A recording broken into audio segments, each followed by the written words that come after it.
The Sickle Cell Advocacy and Management Initiative is calling for mandatory newborn screening to reduce Nigeria's high sickle cell burden.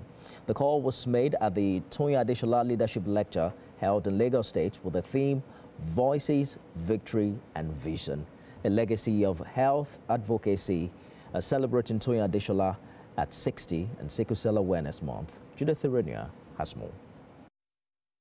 According to the Global Sickle Cell Disease Network and National Health Institute, Nigeria bears the highest burden of sickle cell disorder in the world.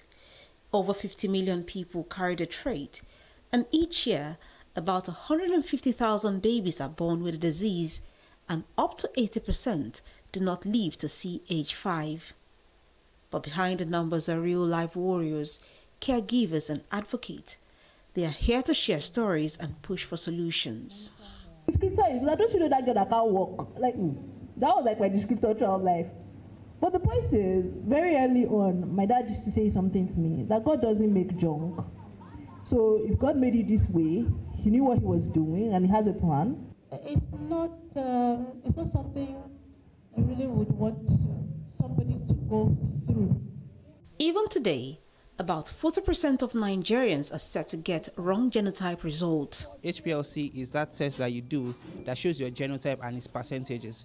So if you are A, it tells you the percentage of A you have and the other genotypes. Now, because some people have what we call underlying genotypes, we usually advise that people do what we call HPLC to help them check their genotype because it's 99.9% accurate.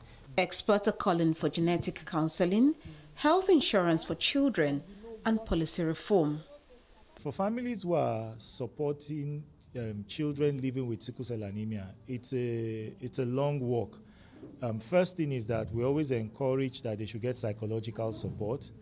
The second thing is that we do hope that we can start getting them enrolled in formal insurance programs so that the parents will not bear the burden of caring for their children for so long a time. Newborn screening, can we have it as a public health policy that once a child is born, within the first month of the year of the child, they get to know the genotype? For children who are entering secondary, who are entering primary school, is it possible for us to have a policy that will ensure once they want to enter, they get tested? And from that point, you can start educating them. With groups like SAMI stepping in with free clinics, among others, warriors hope to live with dignity and purpose.